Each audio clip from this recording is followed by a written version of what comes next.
I advocate with the Zeitgeist Movement because really when it comes down to it, what else can I do?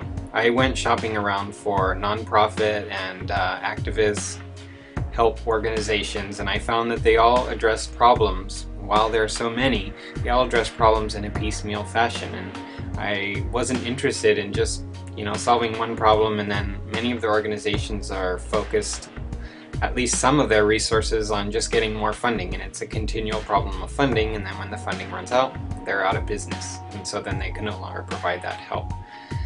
So when I came across the Zeitgeist Movement, I realized, wow, this is an organization that really understands what the root problems are, and it addresses it in a holistic fashion, and that really resonated with me, and it really connected the dots for me, because I always tended to look at things from more of a psychological perspective, but in the films it makes it very clear that the social pressures essentially force people into behaviors that wouldn't naturally arise because of they have to basically lie, cheat, and steal to get the money to survive, and money is an invented scarce resource, so everybody's fighting each other for that money.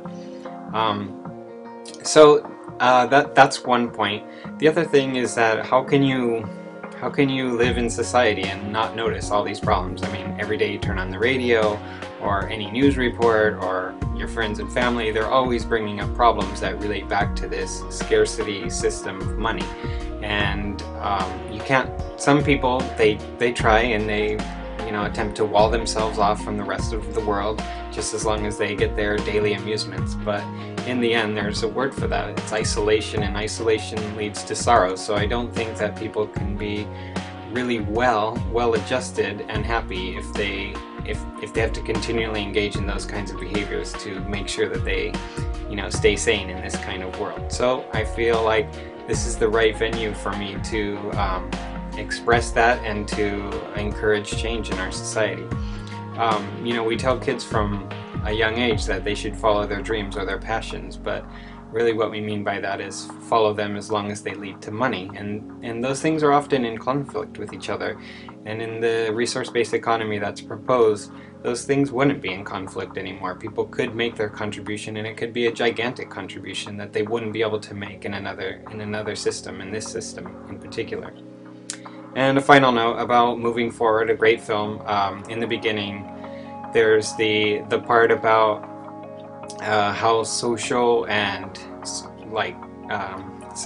physiological pressures while in utero can affect the development of the brain, and that can lead to aberrant behaviors and dangerous behaviors to both the person themselves or to society at large.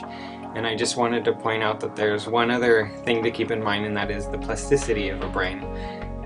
It may be true that in some cases it's beyond repair, but I think most people can be healed of those wounds or those problems. It may take some time and it may take some work, but we can get there, and that's really what the Zeitgeist Movement is all about. It's about healing those wounds in society and providing another way to organize. And I just hope that we can use that example from brain research and apply it to our society and move it forward. And then we can all have more well-being, happiness, and our contributions will be meaningful not only to us but to society at large. And that's why I'm involved.